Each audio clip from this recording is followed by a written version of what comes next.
Assalamualaikum warahmatullahi wabarakatuh.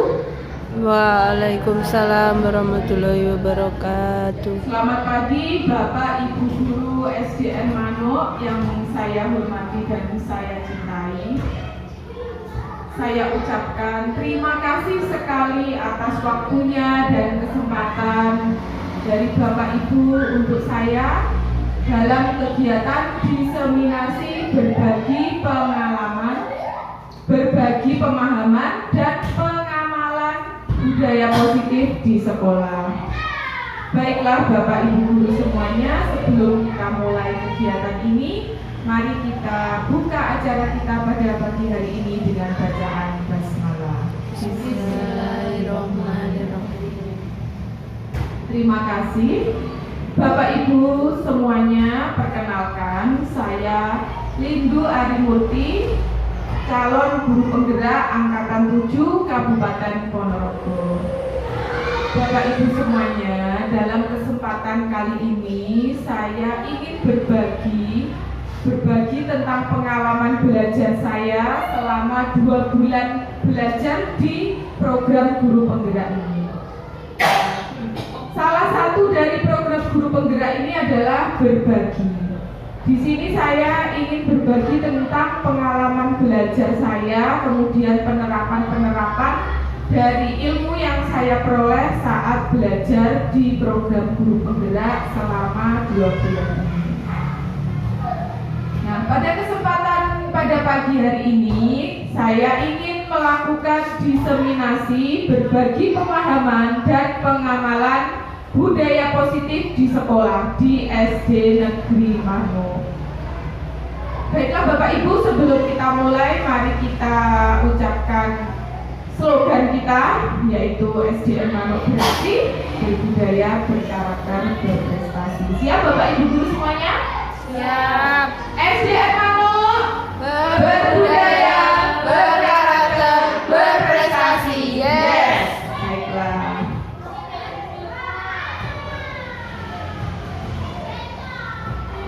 Bapak Ibu Guru semuanya, saya ucapkan selamat datang kepada para guru hebat dari SDN Manuk. Mari kita belajar bersama, berkolaborasi, saling mendukung demi terwujudnya budaya positif di sekolah kita tercinta, yaitu SDN Manuk.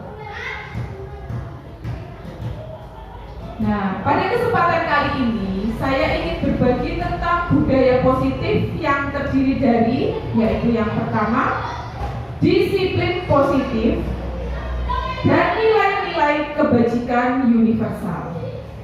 Kemudian yang kedua yaitu teori motivasi, hukuman, dan penghargaan serta restitusi. Yang ketiga adalah keyakinan kelas. Yang keempat adalah kebutuhan dasar manusia dari dunia berkualitas. Kemudian yang kelima adalah restitusi 5 posisi kontrol. Kemudian yang terakhir yaitu restitusi segitiga restitusi.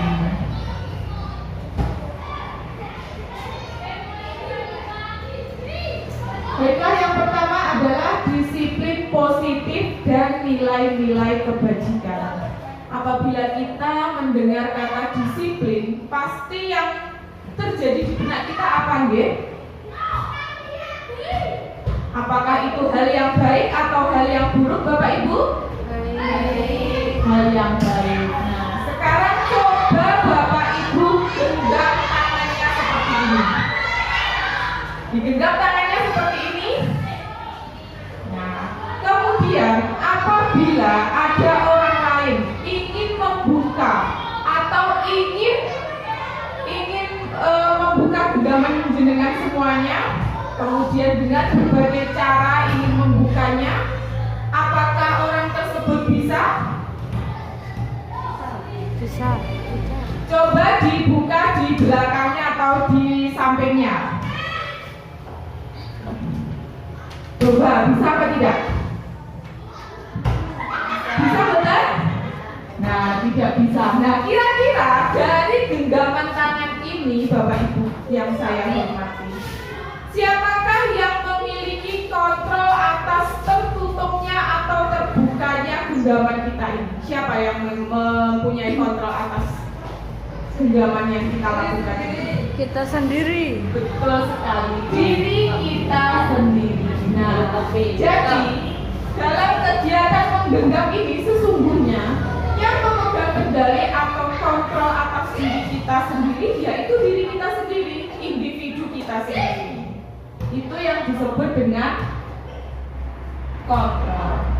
Kemudian, bagaimana seseorang bisa merubah atau berubah dari paradigma stimulus respon kepada pendekatan teori kontrol. Bapak Ibu semuanya, di sekolah tentu kita mempunyai murid dan kita pasti terkadang secara tidak sadar menyamakan semua murid kita dengan semua keadaan. Padahal setiap siswa itu mempunyai keistimewaan atau memiliki keunikan tersendiri. Nah, kita tidak bisa memberikan stimulus respon semuanya sama. Nah, ada perbedaan antara stimulus respon dengan teori kontrol. Pada stimulus respon, realitas atau kebutuhan kita itu semua sama. Tetapi secara teori kontrol, realitas atau kebutuhan kita itu sangatlah berbeda. Kemudian kita harus merubah dari stimulus respon di mana semua orang itu melihat hal yang sama. Padahal setiap orang itu memiliki gambaran yang berbeda. Misalnya, seorang siswa A, guru satu dan guru lain tentu mempunyai penilaian yang berbeda. Mungkin si A ini mempunyai kelebihan pada bidang matematika. Maka guru matematika akan melihat dia anak yang istimewa, tapi berbeda juga untuk guru agama. Mungkin dia kurang menguasai di bidang agama. Nah, dari situ kita bisa melihat bahwa setiap anak itu berbeda. Di situ kita bisa melihat dari stimulus respon, semua orang melihat hal yang sama itu tidaklah benar. Kita harus merubah bahwa setiap orang memiliki gambaran yang berbeda. Kemudian yang ketiga, kita mencoba mengubah orang agar berpandangan sama dengan kita. Kita harus merubahnya bahwa kita berusaha memahami pandangan orang lain tentang dunia.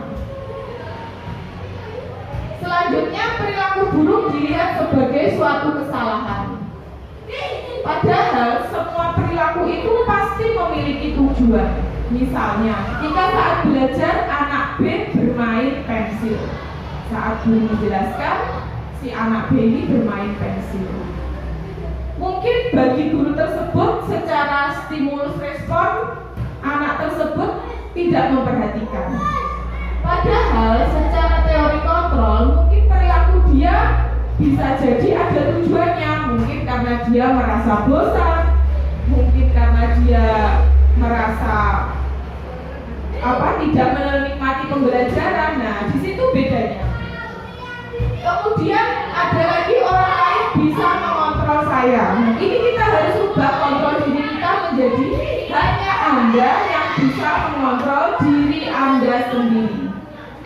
Jadi hanya Anda yang bisa mengontrol diri Anda sendiri. Kemudian pemaksaan ada pada saat rujukan gagal. Ini sering terjadi kepada kita, Bapak Ibu guru, ketika anak dibujuk misalnya mengikuti lomba. Dia tidak mau. Karena dia tidak mau dan anak tersebut yang memiliki potensi, kita terkadang memaksa. Nah, seharusnya apa yang kita lakukan yaitu kita melakukan kolaborasi dan konsensus menciptakan pilihan-pilihan baru. Jadi kita tawarkan kepada yang lain, kita mengajak kolaborasi siswa lain yang memiliki minat pada bidang lomba tersebut, mari kita berkolaborasi bersama. Pun akan faktor dari luar yang akan terjadi kepada dirinya. tanpa memikirkan apa yang ada di dalam dirinya. Misalnya, aku harus pakai seragam sekolah lengkap karena aku nanti pasti dihukum kalau aku tidak memakai seragam lengkap. Nah, ini motivasi eksternal yang paling rendah, yaitu untuk menghindari ketidaknyamanan dan hukuman. Kemudian yang ketiga, untuk mendapatkan imbalan atau penghargaan dari orang lain. Nah, ini setingkat di atas yang pertama tadi. Siswa tersebut melakukan kegiatan atau suatu nilai-nilai yang baik hanya untuk mendapatkan imbalan atau penghargaan dari orang lain, untuk mendapatkan pujian, untuk mendapatkan reward, untuk mendapatkan penghargaan. Nah, di sini dia melakukan sesuatu dengan tujuan eksternal, yaitu ingin dianggap baik bagi orang lain.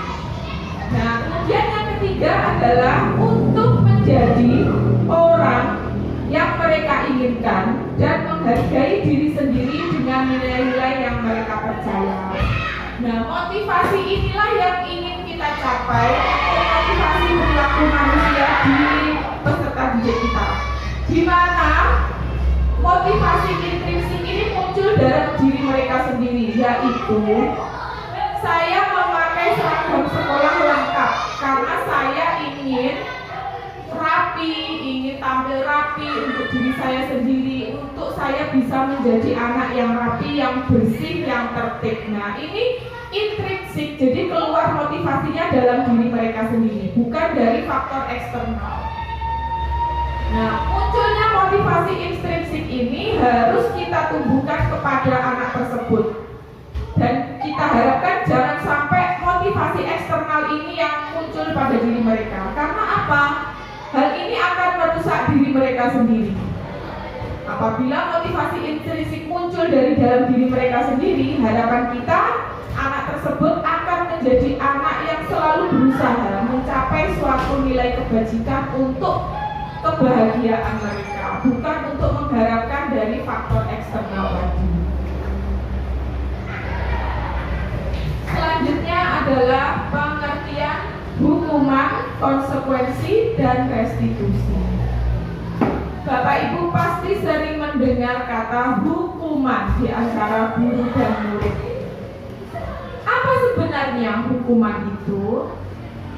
Hukuman itu bersifat tidak terencana atau tiba-tiba. Jadi anak akan terkaget-kaget dan tidak menyangka. Sebagai contoh, seorang anak datang memakai sepatu berwarna putih, padahal seharusnya memakai sepatu berwarna hitam. Kemudian seorang guru piket berdiri di depan sekolah mengetahui tersebut.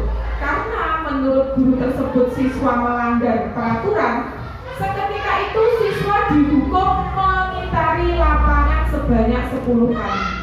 Nah, ini disebut dengan hukuman secara spontan dan tiba-tiba dari guru terhadap murid secara satu pihak saja, yaitu guru memberikan hukuman kepada murid dan murid tidak bisa melakukan apa-apa, dan dengan berat hati tentu dia akan melakukannya.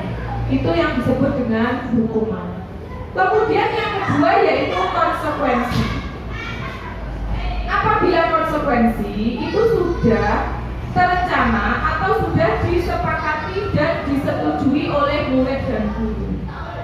Biasanya terkait peraturan sekolah. Jadi suatu sekolah sudah memiliki peraturan, sudah memiliki tata tertib yang wajib dipatuhi oleh siswanya. Jadi sebelum masuk sekolah tersebut, peraturan itu sudah ada. Dan siswa tersebut mau tidak mau melakukannya. Dia sudah tahu ternyata peraturan di sekolah itu seperti ini.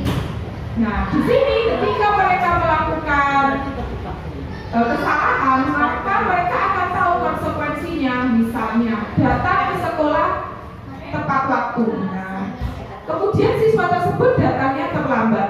Dia pasti tahu akan mendapat konsekuensi atas pelanggarannya tersebut. Jadi pada konsekuensi ini guru mengetahui peraturannya dan siswa tahu peraturan dan apa konsekuensi yang akan diterima. Kemudian yang ketiga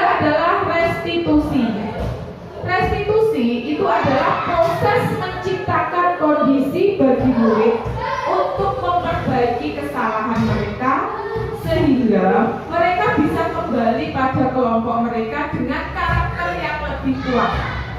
Nah, dari 3 ini kita harapkan kita sebagai guru kita menerapkan restitusi, dan untuk hukuman serta konsekuensi lebih baik kita hindari. Dengan restitusi, ketika anak melakukan kesalahan, kita tidak seketika menghakimi anak tersebut, tetapi kita merangkul, mendampingi anak tersebut bagaimana cara mengatasi permasalahan atau kesalahan yang dia perbuat. Kita membantu mereka mencari solusi bagaimana cara mengatasi kesalahan tersebut dan membuat mereka kembali ke jalur mereka yang benar, yaitu sebagai anak yang memiliki nilai-nilai kebajikan itu tadi, sehingga dia bisa kembali berkumpul ke dalam kelompoknya sebagai anak yang baik, anak yang bisa mengatasi masalahnya. Nah, di sini ada 2 kolom, yaitu identitas gagal dan identitas sukses. Sudah pasti hukuman itu akan memberikan identitas gagal bagi siswa. Mengapa seperti itu? Karena hukuman pasti akan menyakiti siswa, karena dia tidak berkutik atas hukuman tersebut dan hanya bisa menerima dan melakukannya dengan berat hati. Dia bisa juga mengalami sakit hati, dia bisa juga mengalami dendam, dan pasti nanti untuk di kemudian hari di masa depannya, apa yang dia alami tersebut terkadang masih teringat dan membekas. Nah, kemudian identitas sukses, yaitu dalam disiplin positif ada 2, yaitu konsekuensi dan restitusi. Apabila konsekuensi seperti yang saya sampaikan tadi, yaitu terkait peraturan sekolah yang sudah ada di sekolah dan anak-anak mematuhinya. Di situ anak-anak pasti tahu ketika melakukan kesalahan pasti aku akan mengalami konsekuensi yang harus terjadi yang akan saya terima. Kemudian anak tersebut akan tidak nyaman dalam jangka pendek. Mungkin ketika dia datang terlambat, memakai seragam tidak lengkap, dia disuruh berdiri di depan kelas, dia merasa tidak nyaman. Setelah itu dia masuk kelas, dia tahu dia akan dihukum, tapi perasaan tidak nyaman itu akan muncul dalam diri anak tersebut.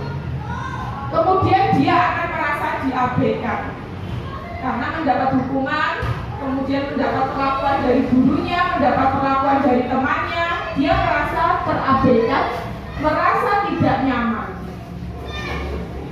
Kemudian selanjutnya adalah restitusi. Nah, ini restitusi yang bisa kita lakukan. Ini adalah langkah yang paling tepat yang bisa kita lakukan. Jadi ketika anak melakukan kesalahan, restitusi adalah pilihan yang paling tepat yang dapat kita lakukan. Dengan cara bagaimana? Kita bisa menguatkan anak dalam kegiatan restitusi tersebut. Anak tersebut dikuatkan dirinya terhadap kesalahan tersebut, kita memotivasinya, kemudian kita mendampinginya mengatasi masalah tersebut.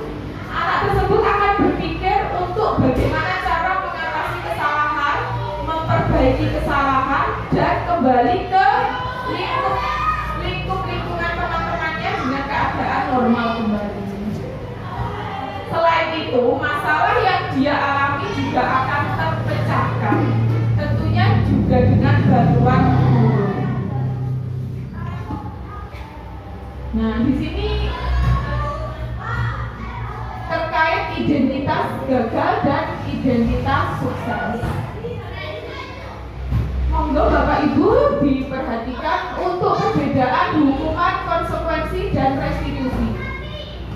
Di sini ketika dihukum, mendapat hukuman, sistem ini tidak akan berjalan bila murid tidak takut. Jadi ketika dihukum, anak tersebut tidak takut, maka tidak akan berjalan. Ya sudah, biasa saja, dihukum ya dihukum, sudah selesai. Kalau konsekuensi itu memerlukan monitoring dan supervisi terus-menerus dari guru, karena peraturan tersebut berasal dari guru dan anak-anak harus mengikutinya. Maka dia akan bertanggung jawab atas keputusannya tersebut dalam proses restitusi itu. Kemudian hukuman berlaku pada sebuah institusi, tidak berlanjut pada kehidupan nyata. Jadi hanya terjadi di sekolah saja. Setelah itu anak akan lupa. Kemudian konsekuensi hanya membantu mengikuti peraturan yang berlaku di sekolah. Di luar itu ya sudah. Apabila restitusi karena anak tersebut mengalami proses yang panjang dalam mencari solusi, memecahkan masalah yang dia alami, kemudian kita membantunya, maka hal tersebut akan lebih membekas dan bermakna, sehingga akan menjadi identitas dalam dirinya. Tentunya kedepannya pun dia akan menjadi lebih baik lagi ketika mengalami permasalahan. Apabila hukuman, pasti kamu harus lari 10 kali. Nah, itu suatu hukuman sepihak dari guru.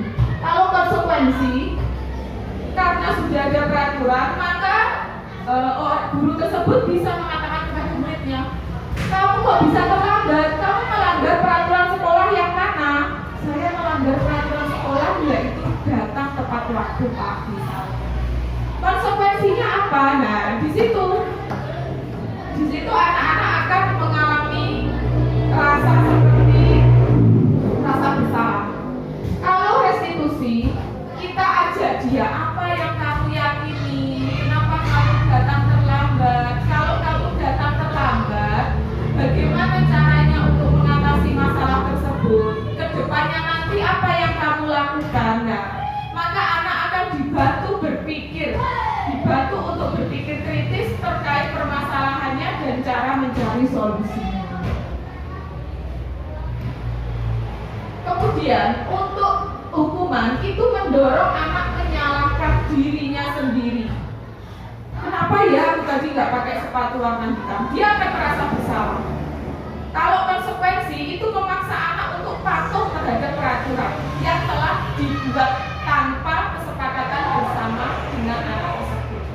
Apabila restitusi muncul dari dirinya sendiri atas permasalahan yang dia alami dan dia mencari solusi bersama dengan gurunya, maka anak tersebut akan lebih memaknainya dengan lebih dalam lagi. Dan konsep diri anak akan menjadi buruk apabila anak mendapat hukuman. Konsep diri baik apabila anak mendapatkan penerapan konsekuensi, dan menjadi konsep diri yang kuat sekali apabila kita menerapkan restitusi.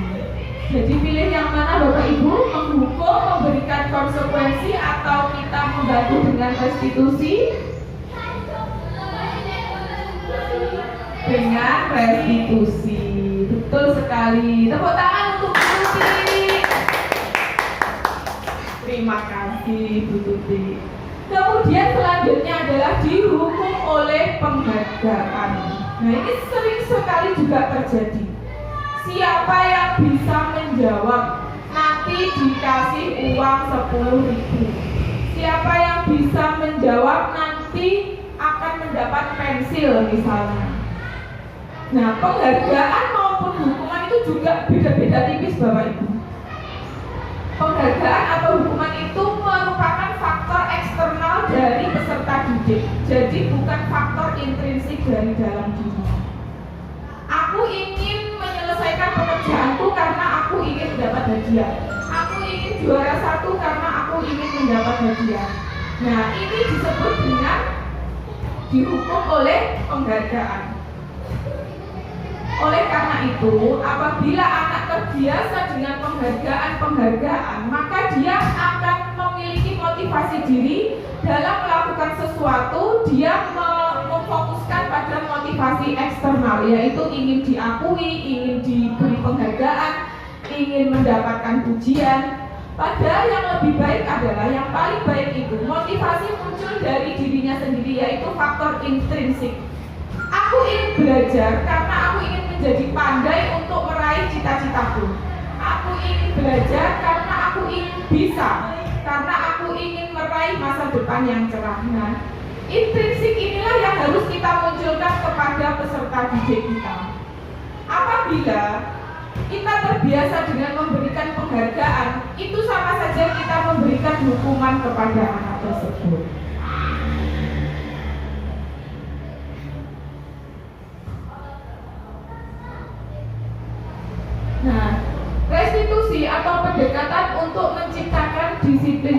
positif.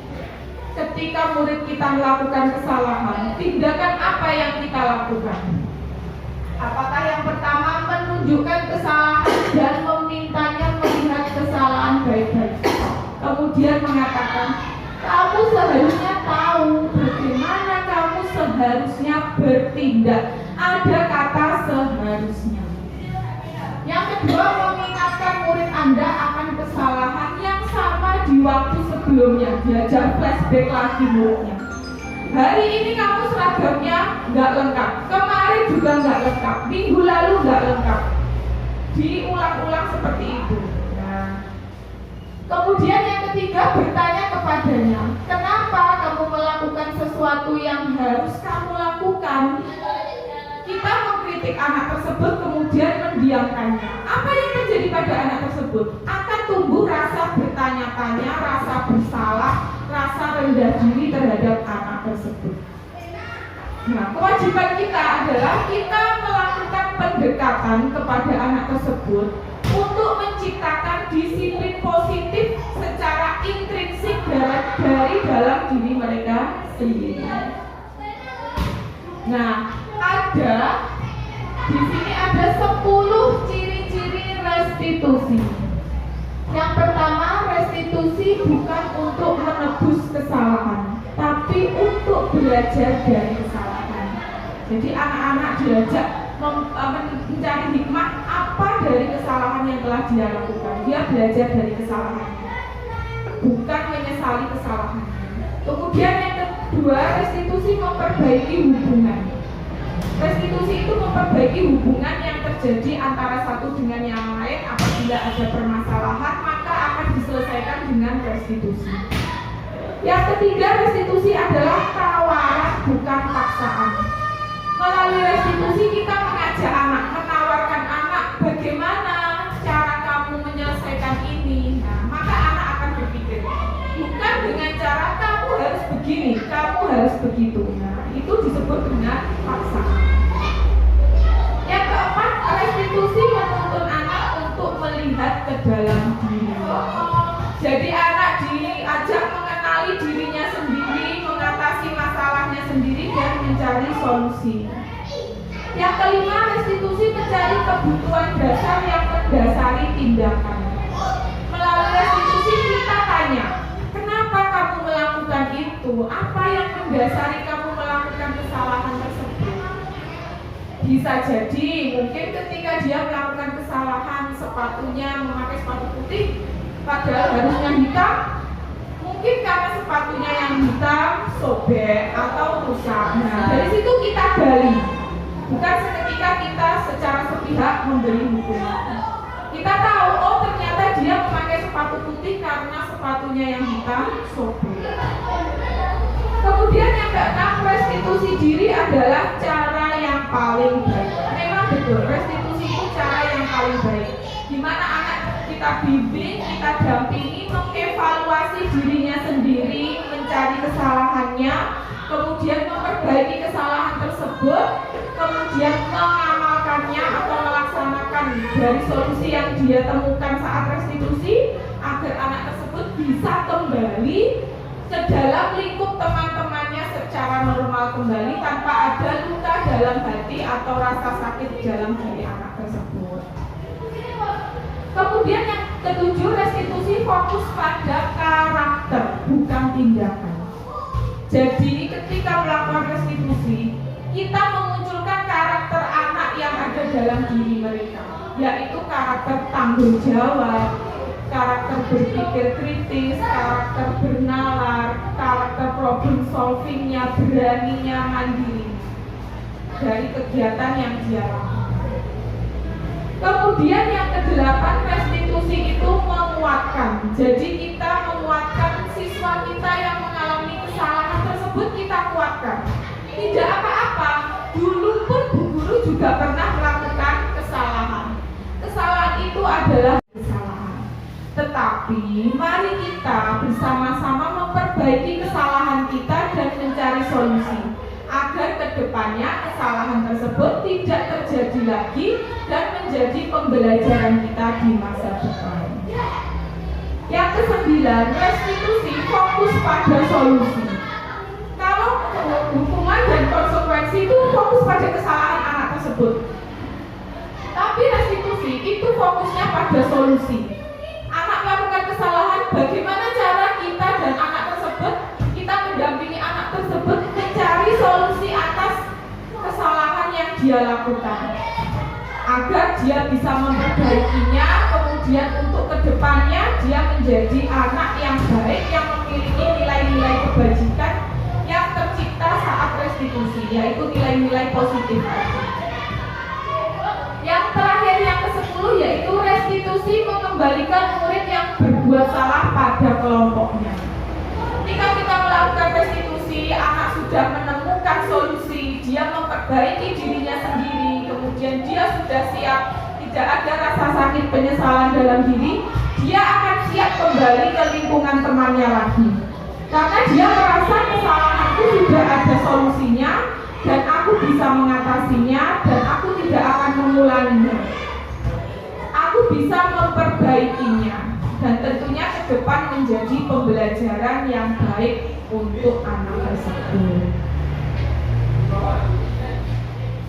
Selanjutnya adalah keyakinan kelas. Nah, setelah muncul motivasi intrinsik tadi, di dalam kelas pun kita bisa menciptakan keyakinan kelas yang menjadi kesepakatan antara guru dan murid. Jadi kita tidak melakukan suatu hukuman, suatu peraturan sepihak dari pihak guru atau sekolah saja, tetapi antar kesepakatan siswa dan guru. Nah, sekarang saya ingin bertanya kepada Pak Edi. Pak Edi, mengapa kita memiliki peraturan tentang penggunaan helm pada saat mengendarai kendaraan roda 2 atau motor? Kira-kira apa Pak Edi? Biar aman. Kalau bukan, kalau naik motor kenapa kita harus pakai helm? Melindungi kepala diri sendiri.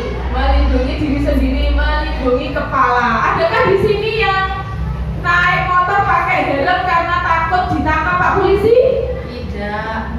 Tidak. Nah, berarti dalam diri Bapak Ibu guru itu sudah ada motivasi intrinsik untuk dirinya sendiri, mencapai tujuan dirinya sendiri, yaitu demi keselamatan.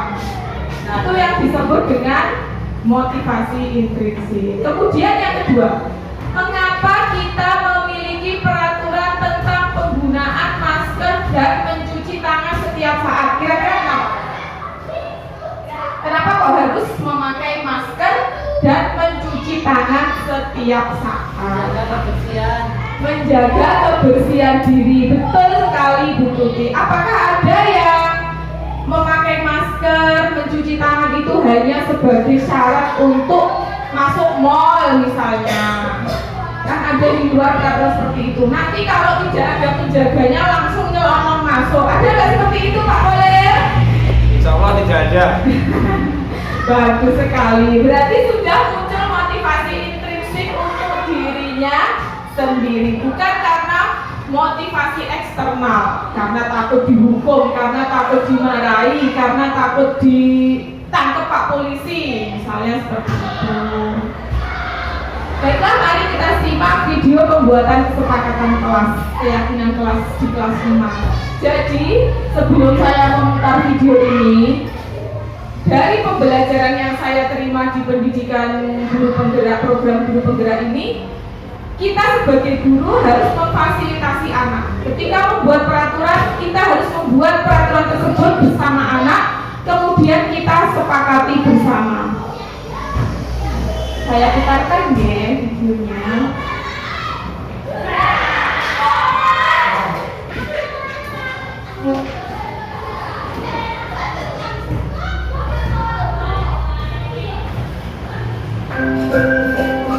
Ini adalah pembuatan keyakinan kelas yang saya lakukan di kelas 5 SDN Malu. Jadi saya menjelaskan tentang konsep keyakinan kelas.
mereka menggunakan kata-kata positif tanpa ada kata tidak dan jangan, tetapi kata yang berbentuk positif. Saya membagikan lembaran kertas kepada setiap anak, kemudian meminta mereka menggambar jari mereka, tangan mereka, lalu menuliskan keyakinan kelas yang ingin mereka buat. Kemudian melakukan kesepakatan bersama. Berikut hasil kesepakatan.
Banyak manfaat yang diperoleh, yaitu anak akan merasa lebih bertanggung jawab dalam mematuhi keyakinan yang telah disepakati.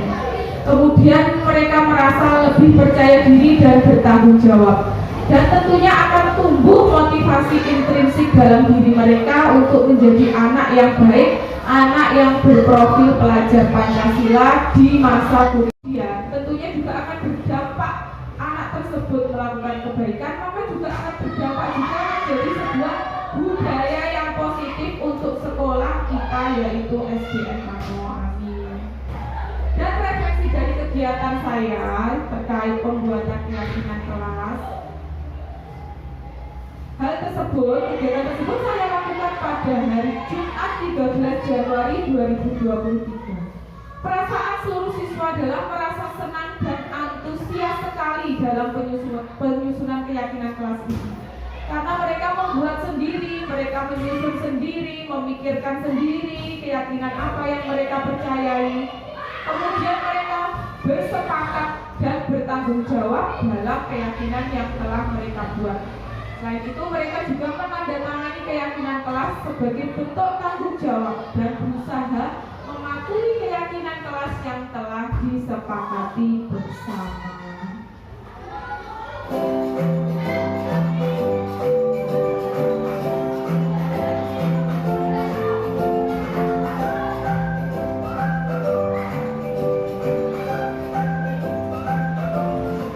Perasaan saya sebagai guru penggerak yang melaksanakan kegiatan ini, saya sangat merasa senang dan bangga sekali.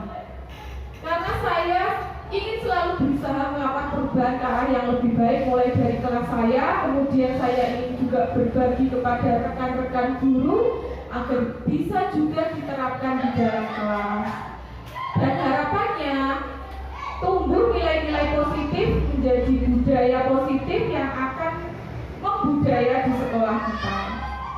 Dan harapan saya semoga budaya positif yang muncul ini semakin berkembang dan menjadi identitas sekolah kita, agar sekolah SDN Manuk lebih baik dan lebih maju lagi.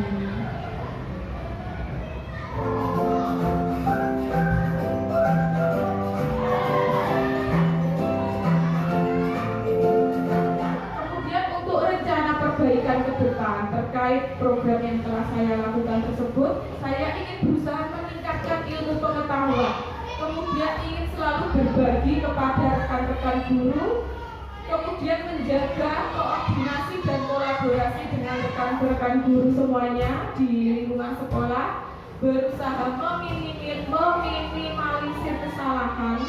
Apabila melakukan kesalahan, segera memperbaiki dan mencari solusinya demi kemajuan sekolah kita SDN Manuk.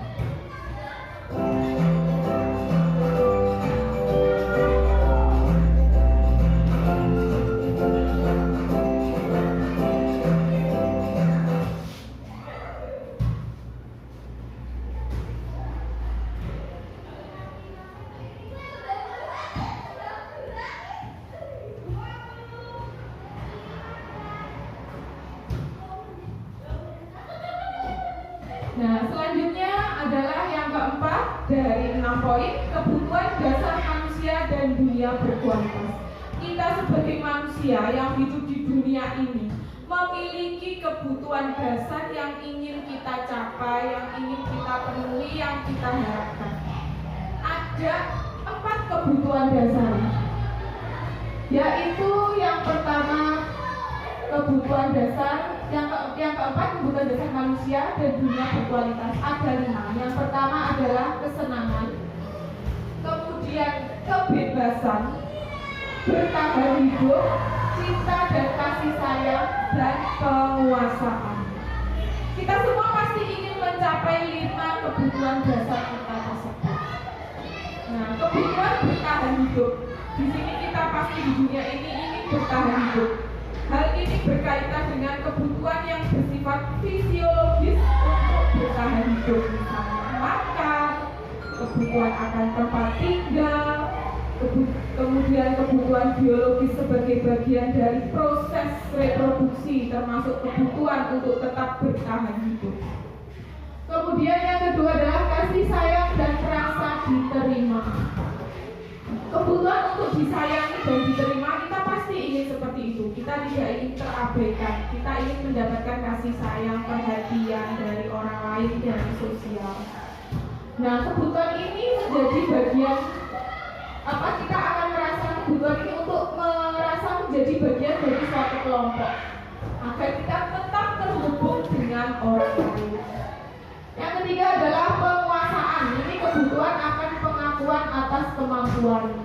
Kita sebagai manusia memiliki kebutuhan dasar tersebut, yaitu untuk mencapai sesuatu, menjadi kompeten, menjadi terampil, kemudian berprestasi, dan memiliki rasa harga diri. Ini meliputi keinginan untuk dianggap berharga, bisa membuat perbedaan, bisa membuat pencapaian, dan dihormati.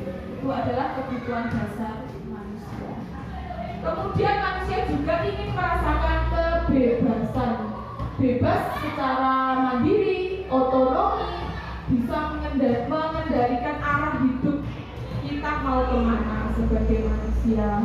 Kemudian memiliki kebebasan yang tinggi dalam menentukan pilihan dalam kehidupan kita.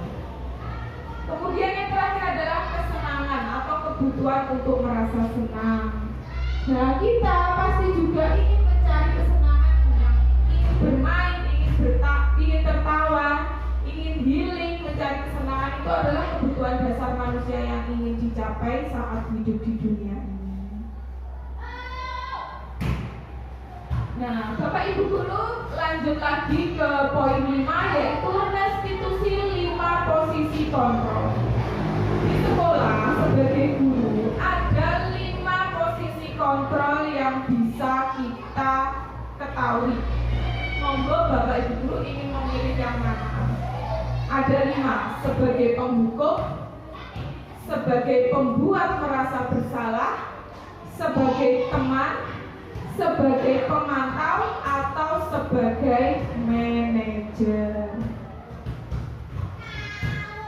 Nah, berikut ini adalah perbedaan dari motivasi eksternal, motivasi intrinsik, kemudian identitas gagal, identitas berhasil, perilaku kontrol negatif, kontrol positif, dan kontrol diri dari 5 posisi kontrol tadi. Sebagai penghukum, apabila Bapak Ibu guru tetap ingin menjadi seorang penghukum di mana kita berbuat dengan menghardik anak, menunjuk-nunjuk anak, menghukum anak, memukul anak, kemudian kita merasa anak membuat anak merasa melakukan kesalahan, kemudian dia merasa menyesali atas dirinya sendiri, atau kita ingin membuat orang merasa bersalah dengan berceramah menunjukkan kekecewaan kita yang mendalam kepada anak tersebut. Ibu kecewa loh kamu hari ini terlambat, maka akan muncul rasa sedih dalam diri anak tersebut, rasa rendah diri, kenapa aku bisa seperti ini. Anak merasa tidak dihargai, anak merasa tidak menghargai dirinya sendiri juga. Kemudian sebagai teman, kita membuatkan alasan-alasan untuk murid-muridnya. Lakukan untuk Bapak Ibu ya, nanti Ibu bereskannya. Kita menempatkan sebagai teman, di mana anak merasa kita sebagai teman, jadi tidak ada batasan. Di sini anak menganggap kita sebagai teman, tentu ini juga bagus. Tapi anak tidak akan tahu batasan-batasannya. Kemudian yang keempat sebagai pemantau, di mana kita menghitung dan mengukur. Kita memantau ketika anak melakukan kesalahan. Kamu hari ini tidak mengerjakan PR loh. Ayo, gimana? Ayo. Nah, itu sebagai pemantau. Apabila manajer itu mengajukan pertanyaan-pertanyaan, nah kita sebagai manajer membantu anak tersebut. Apa yang kita yakini? Bagaimana kita memperbaiki kesalahan kita? Bagaimana nanti solusi yang kita peroleh dan kita terapkan? Nah, itu sebagai manajer. Kemudian hasilnya, ketika kita sebagai guru menjadi penghukum, anak akan menjadi pemberontak, pendendam, dan selalu menyalahkan orang lain. Kemudian mulai akan berkata, saya nggak peduli. Ketika mendapat hukuman, dia karena sudah terbiasa dengan hukuman, dia akan kebal. Saya nggak peduli dihukum, terserah guru mau apa. Dampaknya pada anak, dia akan mengulangi perbuatan tersebut terus-menerus. Itu diakibatkan karena dia sudah merasa tidak peduli lagi. Anak tidak akan jujur, dia akan menyembunyikan kesalahan, akan berbohong supaya tidak dihukum atau mendapat konsekuensi. Dia hanya akan berkata, maafkan saya. Kemudian dampaknya anak tersebut akan rendah diri dan tidak akan merasa berharga. Yang ketiga sebagai teman. Nah, ini hasilnya apa kalau kita sebagai guru menempatkan diri kita posisi kontrolnya teman? Anak tersebut akan merasa ketergantungan terhadap kita. Kalau tidak dibantu oleh bu gurunya, dia nggak mau. Kalau tidak mengerjakan ditunggu bu gurunya, dia tidak mau. Nah, itu dia merasa ketergantungan terhadap guru. Kemudian dia akan berpikir, bu guru dan bapak guru itu teman saya, pasti dia akan membantu. Lebih enak kalau dibantu sama bapak ibu guru. Nah, di situ anak merasa ketergantungan. Dampaknya apa? Anak menjadi tidak mandiri dan bergantung kepada orang lain. Yang terakhir, yang kedua, yang selanjutnya adalah pemantau. Kita sebagai guru menempatkan diri sebagai pemantau, maka anak akan menyesuaikan bila diawasi. Ketika tahu gurunya mengawasi, dia akan menyesuaikan sesuai dengan peraturan. Tetapi ketika gurunya tidak ada yang memantau, anak tersebut akan bebas sesuka hatinya, tidak peduli terhadap kesepakatan atau peraturan yang berlaku. Nah, ketika menjadi pemantau, guru menjadi pemantau, siswa akan merasa dia akan mendapatkan apa kalau aku dipantau. Oh, kalau aku mematuhi peraturan, aku akan mendapat ujian. Nanti kalau aku tidak mematuhi, aku akan mendapat hukuman atau teguran. Nah, di sini tidak ada motivasi intrinsik dari anak tersebut. Maka dampaknya pada murid, anak tersebut hanya menitik beratkan perilaku yang dia lakukan pada penghargaan atau hadiah saja. Nah, yang terakhir adalah manajer. Kalau manajer, hasilnya anak akan menjadi berkarakter, berperilaku positif, memiliki nilai-nilai kebajikan, memiliki motivasi intrinsik yang muncul dalam dirinya sendiri. Kemudian anak tersebut mempunyai pemikiran ketika memiliki permasalahan, apa yang harus saya lakukan, apa yang harus saya cari solusinya untuk permasalahan saya, dan untuk kedepannya bagaimana agar ini tidak terjadi lagi. Nah, ini apabila kita sebagai guru menjadi manajer. Nah, dampak pada muridnya, murid akan mengevaluasi dirinya bagaimana menjadi diri yang lebih baik lagi. Jadi anak akan lebih berproses ketika kita menjadi posisi kontrol guru sebagai manajer. Dampak positifnya sangat banyak sekali. Kemudian kaitannya dengan dunia yang berkualitas. Posisi kontrol sebagai manajer, maka anak akan menempatkan posisi dirinya sebagai individu yang positif dalam dunia yang berkualitas. Ini sangat penting sekali, karena tidak selamanya kita sebagai guru, tidak selamanya orang tua murid itu akan selalu mendampingi ke depannya. Maka mari Bapak Ibu guru kita bantu anak kita untuk bisa mandiri, memiliki motivasi intrinsik untuk dirinya, untuk mencapai kebahagiaannya, sehingga anak memiliki nilai-nilai kebajikan dalam kehidupannya, agar kedepannya nanti dia bisa menjalani kehidupannya dengan baik, dengan penuh tanggung jawab. Dan yang terakhir adalah restitusi, segitiga restitusi. Yang sudah saya sampaikan tadi, ketika anak mengalami permasalahan, kita akan bantu dengan segitiga restitusi. Ada 3 tahapan. Yang pertama adalah validasi tindakan yang salah. Ketika anak melakukan kesalahan, kita tidak seharusnya serta-merta menghukum atau memberikan konsekuensi. Tapi kita tanyakan dulu ketika dia melakukan kesalahan. Kamu tentu punya alasan melakukan kesalahan tersebut. Atau adakah cara yang lebih efektif untuk mendapatkan apa yang kamu butuhkan? Nah, ini pada tahap validasi tindakan yang salah.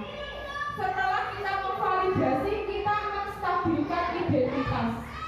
Jadi kita stabilkan identitas dengan menguatkan anak. Setiap orang pasti melakukan kesalahan. Kamu bukan satu-satunya yang pernah melakukan kesalahan ini. Kesalahan yang kamu perbuat itu adalah manusiawi. Itu adalah menstabilkan identitas. Kemudian menanyakan keyakinan.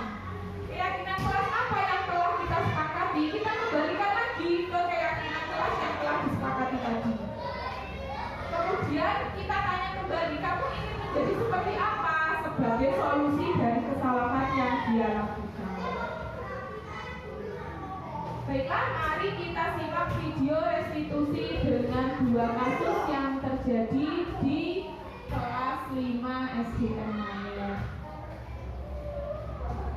Di sini penerapan restitusi yang biasa terjadi kasus-kasus di sekolah-sekolah, yaitu datang terlambat, kemudian mencontek, marah kepada teman, seperti itu. Silakan diperhatikan.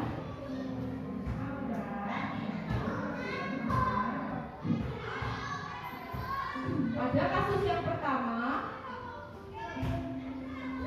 Aura tidak terima pekerjaannya berupa tugas dan PR dicontek oleh temannya. Aura marah dan tidak dapat menahan emosinya. Di sini kita tidak seketika memarahi 2 anak tersebut, tapi kita cari sumbernya. Kenapa dia marah? Kenapa dia tidak menahan emosi? Berikut segitiga restitusi yang saya terapkan terhadap permasalahan yang dialami oleh Aura.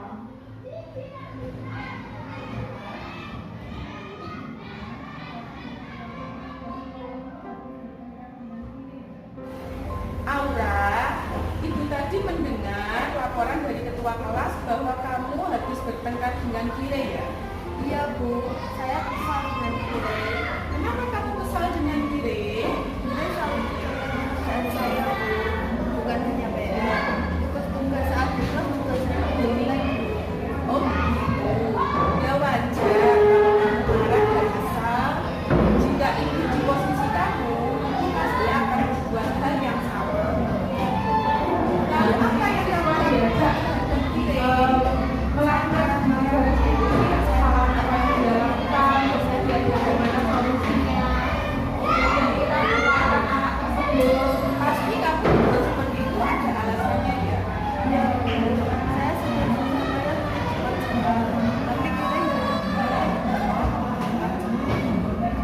Ya wajarlah kamu merasa marah karena tidak rela pekerjaanmu dijelek begitu saja oleh diri. Ibu sangat menghargai tindakan kamu yang tidak lebih buruk dari itu. Misalnya saat marah kamu sampai ngomong. Nah sekarang coba ayo pikirkan tindakan kamu yang marah dan sampai menggoda meja itu apakah sesuai dengan keyakinan wanita? Keyakinan kelas yang disepakati, maka menurut kamu keyakinan kelas apa yang sudah dibawa Anda? Iya betul. Menurut kamu saling menghormati antar teman itu penting tidak menurut kamu? Jadi kalau menurut kamu itu penting, keyakinan apa yang akan kamu lakukan saat kamu sedang marah? baru sampai sana Bu. Kamu bersedia memperbaiki masalah ini? Saya akan berusaha. Kalau ada yang kontak, saya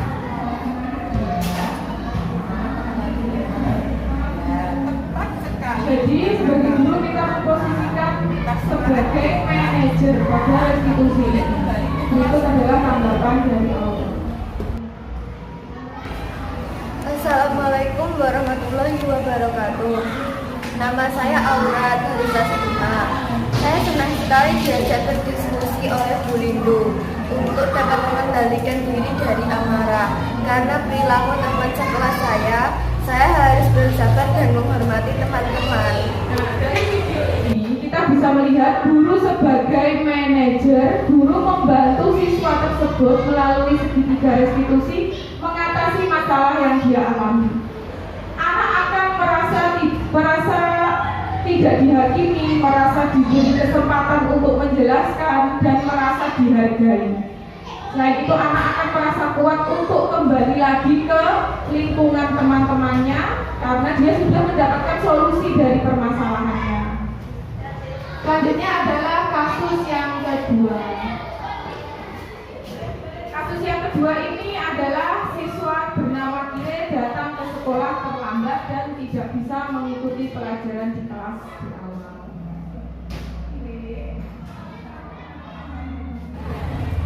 Kire, kamu tahu kenapa dipanggil guru ke sini? Iya Bu, karena saya datang terlambat. Tadi Kire datang ke sekolah jam berapa? Jam 7.30 Bu. Nah, kira-kira kalau Kire tahu sampai di sekolah jam 7.30, sedangkan sekolah kita masuk jam 7. Apakah Kire sudah datang tepat waktu? Tidak Bu, saya terlambat. Nah, Kire, setiap manusia itu pasti pernah melakukan kesalahan. Itu adalah hal yang manusiawi ya Kire. Ibu juga pernah melakukan kesalahan, yaitu datang terlambat saat masuk kelas. Namun, di sini Bu Lindu tidak mencari siapa yang salah. Tetapi, mari kita sama-sama mencari solusi supaya Kire tidak terlambat ke sekolah lagi ya. Iya Bu. Nah, kira-kira pasti Kire punya alasan kenapa Kire bisa datang terlambat. Saya bangun kesiangan Bu. Mengapa kok bisa kamu bangun kesiangan? Saya tidur terlalu malam. Saya main HP dan bermain game sehingga tidur terlalu malam. Oh, jadi Kire tidur terlalu malam karena sebelumnya bermain HP dan bermain game ya. Nah, kira-kira apakah datang terlambat keyakinan kelas kita? Tidak, Bu. Nah, menurut kamu, keyakinan kelas apa yang telah kamu langgar? Lalu, langkah apa yang akan Kire lakukan supaya Kire tidak terlambat lagi dalam sekolah? berkolaborasi dalam aktivitas dalam mengatasi permasalahan. Memasang alarm atau cara mencari solusi. Nah, kira-kira kapan Kire akan mulai melaksanakannya itu? mulai malam ini, Bu. Baiklah, bagus sekali. Kire sudah berusaha menjadi lebih baik. Ibu doakan semoga Kire menjadi anak yang selalu mematuhi peraturan sekolah dan menjadi anak yang berkarakter mulia. Baik, Bu. Sekarang Kire boleh Anak kembali. merasa nyaman untuk dan terbuka dalam mengatasi permasalahannya. Pendidikan restitusi adalah cara yang paling tepat saat anak melakukan kesalahan. Perkenalkan, nama saya Kire dari kelas 5 dari SDN Mano. Perasaan saya setelah berdiskusi dengan Bu Lindu adalah sangat senang karena saya mendapatkan solusi dan penguatan dari Bu Lindu. Terima kasih Bu Lindu sudah membantu saya.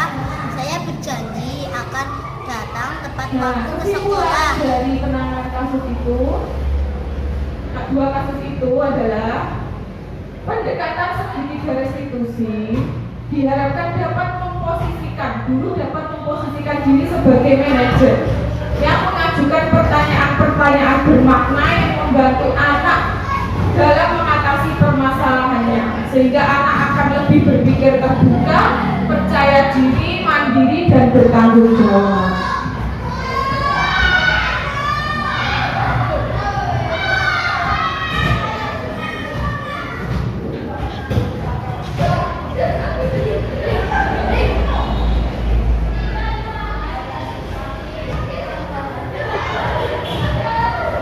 Bapak Ibu, demikian adalah dua kasus yang diselesaikan dengan cara segitiga restitusi terhadap permasalahan yang sering terjadi di sekolah.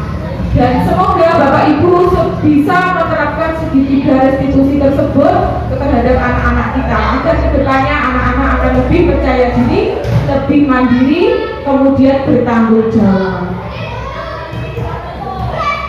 Bapak Ibu, demikian tentang kegiatan diseminasi saya.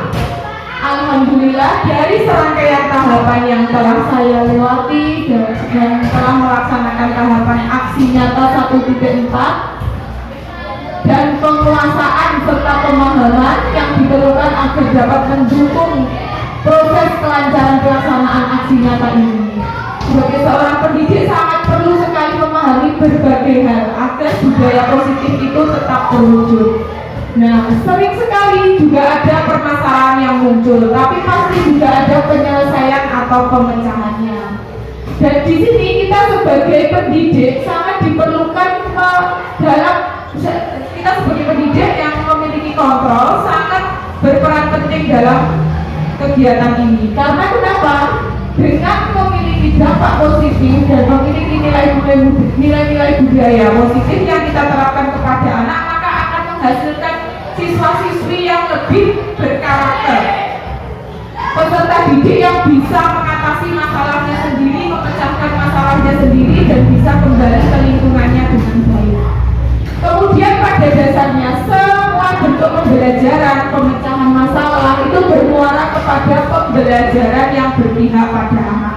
Jadi kembali lagi pembelajaran itu untuk anak, kembali ke anak, berpusat kepada anak, agar tercapai keselamatan dan kebahagiaan anak setinggi-tingginya. Demikian Bapak Ibu Guru yang dapat saya sampaikan pada kegiatan diseminasi ini. Mungkin ada yang ditanyakan? Tidak ada? Sudah cukup? Cukup. Terima kasih atas kesempatan yang telah diberikan kepada saya. Saya mohon maaf apabila ada kekurangan dalam perkataan dan perbuatan.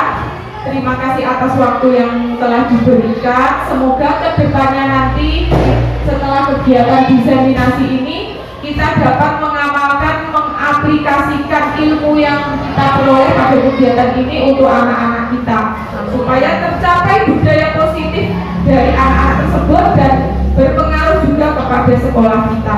Amin, amin ya rabbal alamin. Terima kasih atas waktunya. Saya ucapkan wassalamualaikum warahmatullahi wabarakatuh. Waalaikumsalam warahmatullahi wabarakatuh.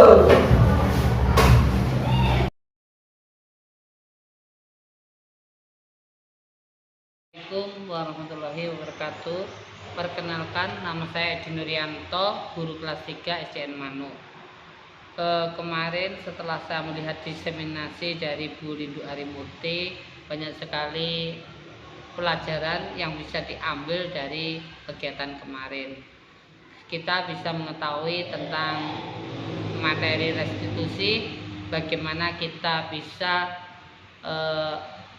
memberi yang terbaik buat anak apabila anak itu melanggar aturan. Jadi kita bisa mengetahui anak itu kalau melanggar tidak harus langsung dihukum, tapi kita bisa mengetahui bagaimana cara menangani anak itu yang melanggar itu, bisa menyadari akan kesalahannya, menyadari akan perbuatan yang dilanggarnya dan mampu untuk menyelesaikannya dan mampu untuk mengambil hikmah dari apa yang dia lakukan. Kemarin juga Bu Lindu Arimurti menjelaskan tentang posisi kontrol, bagaimana guru itu harus memposisikan dirinya sebagai manajer atau sebagai penghukum atau sebagai teman. Itu kita bisa mengetahui banyak sekali pelajaran tentang terkait posisi kontrol. Jadi kita bisa mengambil hikmah, oh kita itu sekarang itu bagaimana memposisikan guru dalam mengatasi anak-anak, apakah kita sebagai manajer atau sebagai teman. Dan ini nanti acuannya adalah pembelajaran yang berpusat pada murid. Selain itu kemarin juga dijelaskan tentang kebutuhan dasar manusia, sehingga dengan memahami materi kebutuhan dasar manusia kita bisa memposisikan anak ya sesuai dengan kebutuhan anak itu. Nah, nanti yang diharapkan menurut materi kemarin tuh kita bisa memetakan kebutuhan anak tersebut, sehingga nanti kita akan bisa mengajar anak-anak itu, yaitu tentang pembelajaran diferensiasi dengan acuan pemetaan kebutuhan anak tersebut. Kemarin juga Bu Lindu Arimurti menjelaskan tentang terkait budaya positif.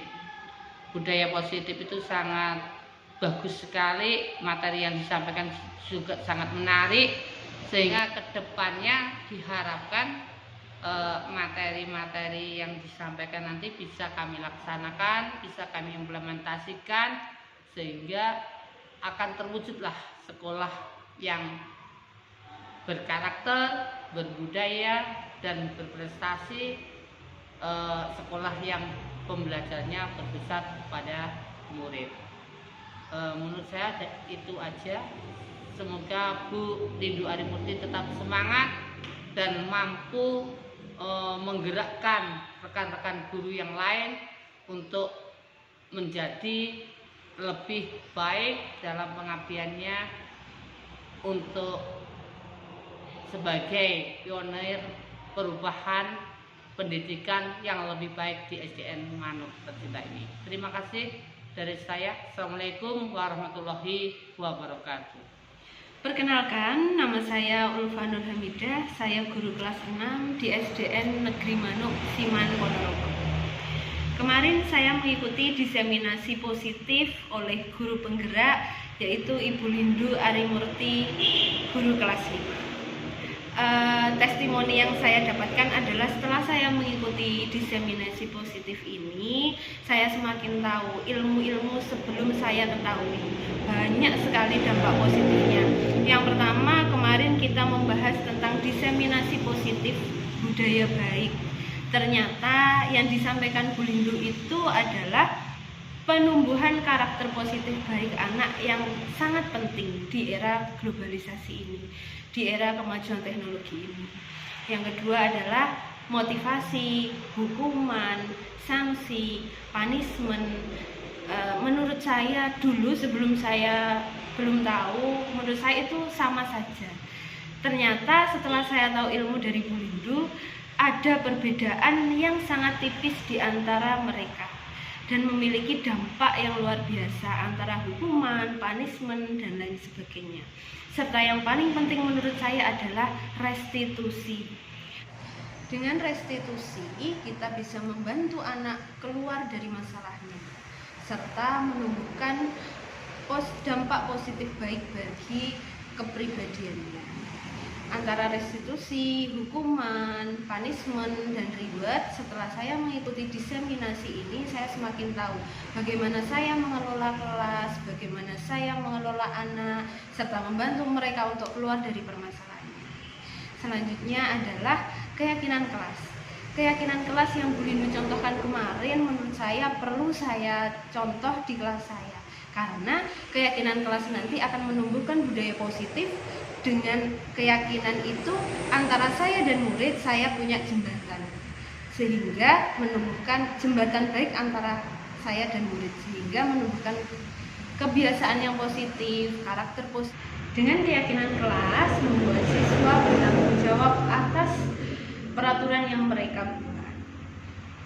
Itulah testimoni dari saya. Semoga Bu Lindu tetap semangat, tetap bergerak, serta memberikan dampak yang positif bagi